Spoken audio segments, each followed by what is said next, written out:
I will never get over the fact that one of the most controversial topics that I've talked about on here is what it's like going to the gynecologist in the Czech Republic and sharing my experience the first time, how it was different than in the US, and also giving advice for American women who move to a European country on what to expect for their first gynecology visit.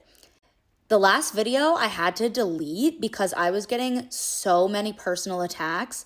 And all I said in the video was that American women should remember to wear a dress or a skirt to the gynecologist when they move to Europe, because you would typically not be given a gown when you have a pelvic exam. In the US, at the gynecologist, it's really standard that you go into the room, you're given a gown, you take off all of your clothes, and you put the gown on over you. And then when the nurse comes in, and then eventually the gynecologist, you have a gown, and then you just open that gown when it's time for the exam.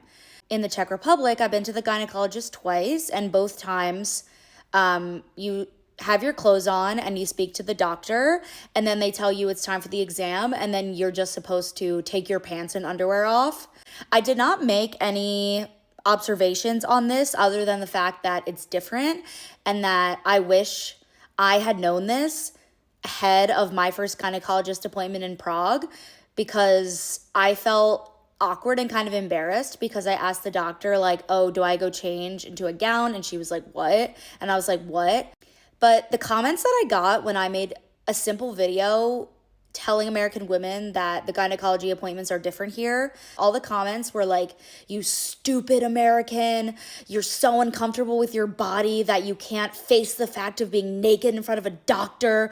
Why would they give you a gown and waste that material? It's so bad for the environment. When literally all I was trying to do was share my experience anecdotally and without putting a personal opinion on if there should be a gown or if there shouldn't, just letting American women know that in a lot of European countries, it is not standard to be given a gown at the gynecologist. And that's why it's better to wear a dress or a skirt. So you can just like pull it up and take your underwear off when you have an appointment. That's what I did for my second appointment, and it made things just so much easier.